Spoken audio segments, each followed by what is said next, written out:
So guys, suppose करो आपके client ने कोई मार्केटिंग एक्सपेंसेस पे किए हैं फॉरेन कंपनी को, उसके ऊपर टीडीएस डिडक्ट नहीं किया। अब असेसी क्या करता है, टैक्स पेयर आईटीआर फाइल करता है, एक्सपेंसेस भी वो डिस्क्लोज करता है, बट एओ क्या करता है, असेसिंग ऑफिसर उन एक्सपेंसेस को ऐड बैक कर देता है, डिस अलाउ कर देता है। 67 लाख के एक्सपेंसेस को ऐड बैक कर दिया जाता है और उनको अलाउंस नहीं मिलती है।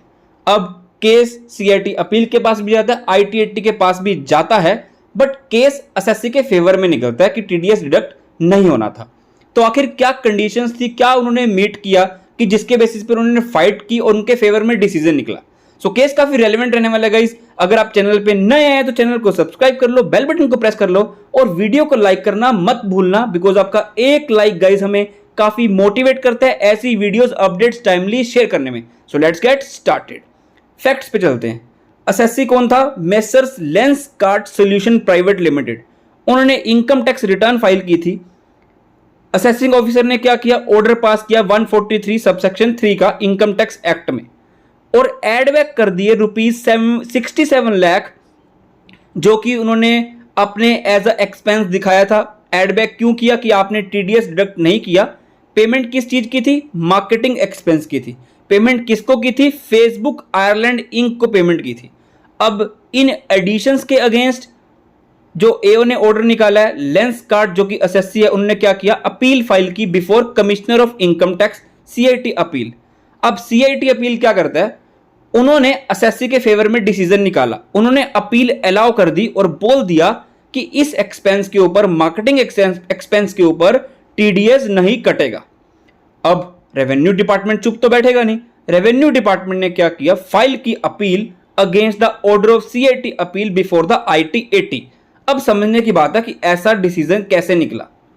The assessee Lenskart contended that before the ITAT कि जो फेसबुक आयरलैंड इंक है, उनकी कोई भी परमानेंट इस्टेब्लिशमेंट इंडिया में नहीं है।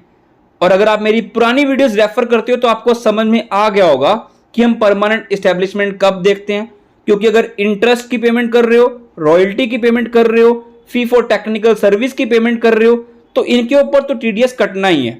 अब तब आप परमानेंट इस्टेब्लिशमेंट नहीं देखते हो। बट अगर इनके अलावा अगर कोई नेचर ऑफ पेमेंट है, कोई बिजनेस एक्सपेंडिचर आप कर रहे हो, अगर वो बिजनेस का नेचर है, तो उसके ऊपर टीडीएस तभी कटता है जब जिसको पेमेंट की जा रही है फॉरेन में, उनकी कोई परमानेंट इस्टेब्लिशमेंट इंडिया में हो। तो इस केस में फेसबुक वालों की कोई भी परमानेंट इस्टेब्लिशमेंट इंडिया में नहीं थी, तो इसीलिए इन्होंने टीडीएस नहीं काटा। Therefore, the payment made to Facebook Ireland by the assessee for advertisement services were not chargeable to tax in India in view of Article 7 of the India Ireland DTAA। सुनते जाना। एक तो पॉइंट ये हो गया कि ठीक है, पी इंडिया में नहीं है तो टीडीएस तो नहीं कटेगा, बट फिर असेसिंग ऑफिसर क्या बोलता है कि आपके ऊपर इक्वलाइजेशन लेवाई का भी प्रोविजन एप्लीकेबल होगा और आपको लेवाई कलेक्ट करनी थी, वो क्यों नहीं की। तो पढ़ते हैं आगे। सबसे पहले ये बात तो होगी कि ठीक है, परमानेंट एस्टेब्लिशमेंट इंडिया में नहीं है तो टीडीएस नहीं कटेगा एज पर आर्टिकल 7। और सिमिलर केस एक याहू इंडिया प्राइवेट लिमिटेड का केस हुआ था, जहां पर असेसी के फेवर में डिसीजन निकला था कि परमानेंट एस्टेब्लिशमेंट अगर इंडिया में नहीं है तो टीडीएस नहीं डिडक्ट करना फॉर ऑनलाइन एडवर्टाइजमेंट सर्विसेज। अब एओ क्या बोलता है, जैसे मैंने आपको बताया कि इक्वलाइजेशन लेवी तो वो कलेक्ट करनी थी, वो क्यों नहीं की। द असेसी सबमिटेड दैट, उसके काउंटर में असेसी ने क्या बोला, submitted that the equalisation levy which was introduced to tax the income accruing to foreign e-commerce companies from India required a person who made payments exceeding ₹1 lakh in a year to non-resident। जब उनकी सामने वाले की permanent establishment India में नहीं है तो काटना है लेवी, बट कब से इफेक्टिव होगा? 1 जून 2016 से। मतलब असेसिंग ऑफिसर ने क्या बोला कि ठीक है, परमानेंट इस्टेब्लिशमेंट इंडिया में नहीं है, टीडीएस नहीं काटना, तो आपके ऊपर ये प्रोविजन तो एप्लीकेबल होगा ना। उन्होंने ये बोला कि ठीक है, सामने वाली पार्टी की पी इंडिया में नहीं है तो इस केस में नॉन रेजिडेंट को आप पेमेंट कर रहे हो, पी इंडिया में नहीं है और 1 लाख से ऊपर की पेमेंट है तो 6% तो आपको कलेक्ट करना ही पड़ेगा, विद होल्ड करना पड़ेगा।